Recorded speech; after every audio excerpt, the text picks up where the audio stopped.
All right, so looks like we've got quite the deep dive ahead of us today. Yeah, you've sent us a ton about Quincy Jones. Yeah, articles, excerpts from the National Endowment for the Arts, even the Songwriters Hall of Fame. Really seems like you want to go beyond just like the basic stuff. Yeah, exactly. We want to understand his real impact, beyond just the headlines. This is going to be a fascinating one. It is. So, first things first, I think we need to establish that Quincy Jones was way more than just Michael Jackson's producer. Oh, yeah, for sure. I think most people don't even realize just how many Grammys he won. How many did he win? 28 Grammys. And he actually holds the record for most nominations at 80. Wow. 80. 80 nominations. So not just winning, but constantly being recognized, pushing boundaries. Absolutely. And this award span across jazz and pop and R&B film scores. Yeah. The man was a genre-bending pioneer. There's even a story about how his security guard used to carry 19 mobile phones for him. 19 phones. Just to manage his network. Wow. That's how vast it was. That's incredible. He was so connected, so influential. 19 phones. That's a busy man. That's a busy man. Okay, so let's rewind all the way back to the beginning. Right. He was born in Chicago in 1933. Right. But his story really takes off when his family moves to Seattle. Yeah, absolutely. His upbringing in Seattle was really pivotal for him. It's like a movie. Yeah. Like going from, a tough neighborhood running with a gang to like a life-changing passion for music. Imagine. Like Yeah. he and his friends broke into an armory, Oh, wow. which was like their rec center at the time. Hey. And amidst all the chaos, he finds himself drawn to a piano. That's wild. It really is that one chance encounter changed everything. Really did. And then to top it all off, he teams up with Ray Charles as a teenager, forming a band. Can you imagine those two young talents just jamming together? Talk about a powerhouse duo. Right. And then at only 13 years old, he starts getting mentored by Count Basie himself. Wow. Talk about being in the right place at the right time. That's for sure. But interestingly, it was his time in Europe that truly marked a turning point for him. Oh, really? He wasn't always getting the same level of respect back in the U.S. in the 50s. That's kind of a sign of the times, isn't it? Sadly, yeah. So he heads to Europe, ends up studying with Nadia Boulanger in Paris. Ah, Nadia Boulanger, she was a legend. Yeah, she taught some of the biggest names in 20th century music like Copland Bernstein. That's incredible. Imagine that kind of mentorship. It must have been incredible. And she wasn't just teaching notes. Boulanger really emphasized the connection between music and like your humanity. That's beautiful. Which clearly resonated with Jones throughout his career. You can really feel that depth in his music, can't you? Oh, yeah, for sure. And speaking of pushing boundaries, let's move on to his amazing collaborations. Oh, yes, please. Where do we even begin? Frank Sinatra, Michael Jackson, Aretha Franklin, Donna Summer. It's like a who's who of music. The list goes on and on. Let's start with Sinatra. Okay. It's Sinatra. How did that partnership even come about? Well, believe it or not, it was actually Grace Kelly, Princess of Monaco, who suggested Jones to conduct Sinatra's band back in 1958. Grace Kelly? Yeah. That's a random connection. Isn't it? It shows you how Jones moved through different worlds, connecting people and ideas. Exactly. He had this amazing versatility and, his ability to work with such diverse personalities. So it wasn't just a one-time thing. No, they collaborated on and off for decades. And one of the most iconic outcomes of that partnership. Oh, Jones's arrangement of Fly Me to the Moon. The version that was played on the moon. Right, but one and only. Wow. Talk about leaving your mark on history. That's got to be a highlight for any musician. And he really transformed it, from a waltz into this swinging, energetic rhythm. That's the one we all know and love. Exactly. And then, of course, there's his work with Michael Jackson. Oh, yes. A collaboration that defined a generation. Truly. Their partnership shaped the sound of the 80s. It really did. Albums like Off the Wall, Thriller, Bad. Global phenomenons. Incredible to think it all started on the set of The Wiz. Oh, wow. When they first met. I didn't know that. Jones was scoring the film.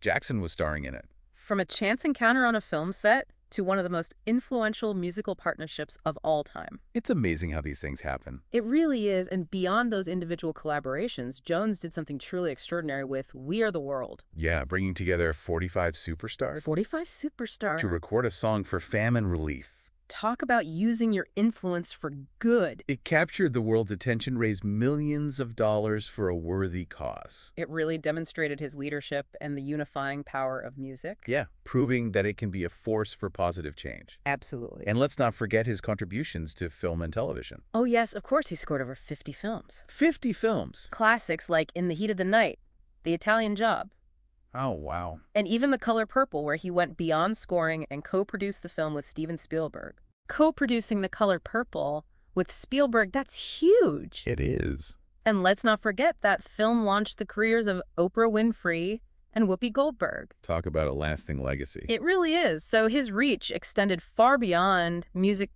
shaping popular culture in film and television. For sure. He even founded Quincy Jones Entertainment Right. and produced The Fresh Prince of Bel-Air, I love that show. a show that's still so loved today. Absolutely. Okay, so we've talked about his incredible collaborations, career achievements, but what about Quincy Jones, the man? Yeah, what was he like beyond the music? What was he like? Well, he was a complex and fascinating individual. Okay.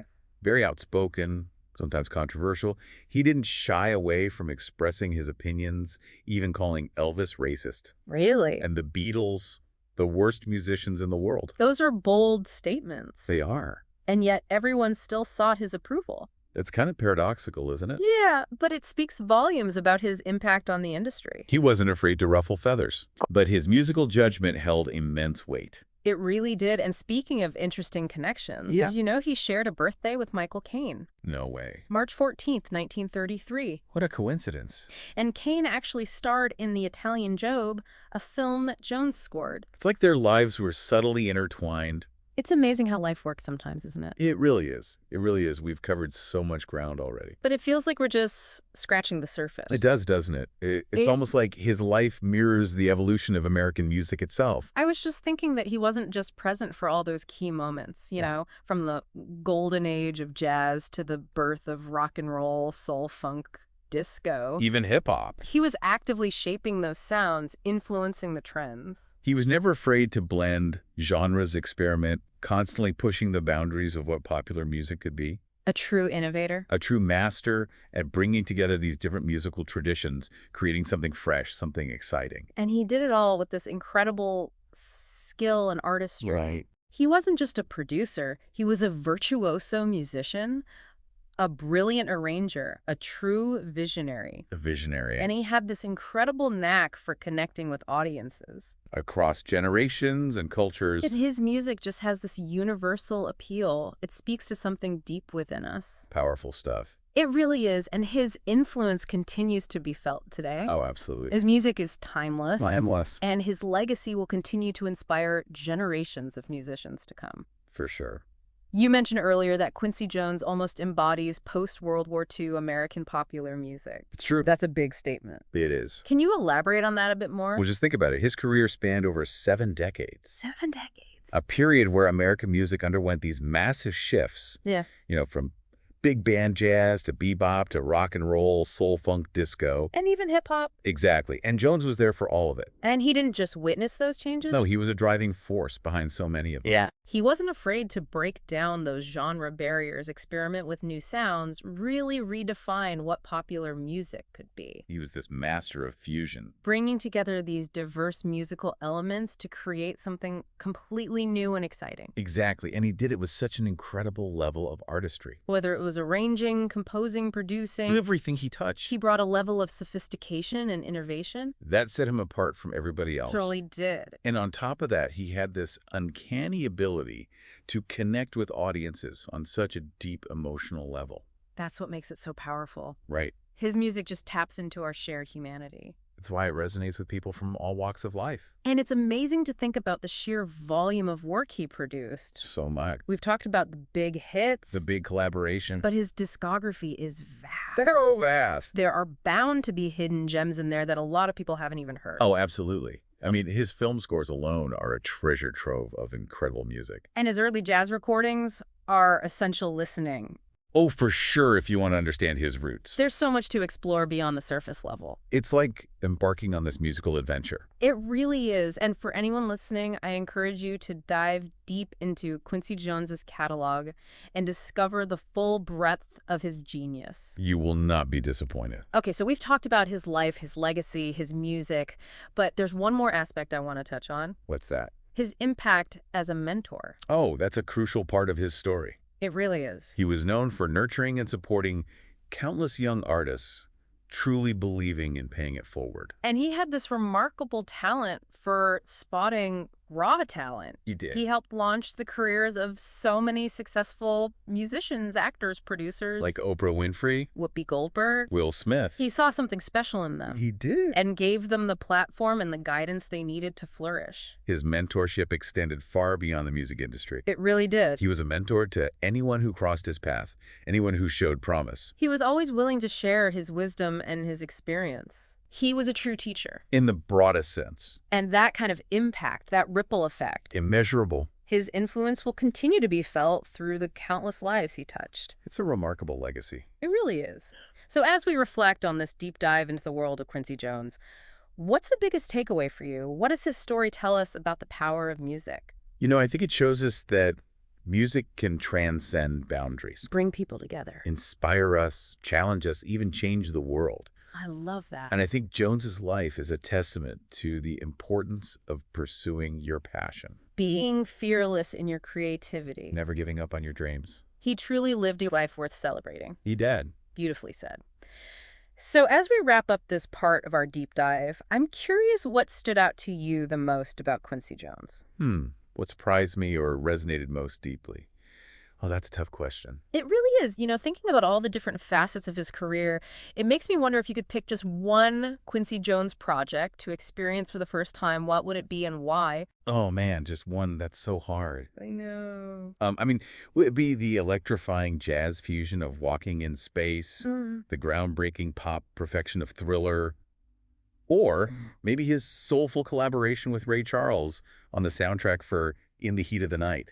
I mean, each one is so unique. They really are. Each one showcases a different side of his genius. And, maybe you'd even delve into his lesser-known film scores, Like The Italian Job. which, as we learned, even starred his birthday twin, Michael Caine. Right. There are just so many options. The possibilities are endless, and that's what's so exciting about Quincy Jones. That's what keeps us coming back for more. There's always something new to discover, something to challenge your perceptions of what music can be. Exactly.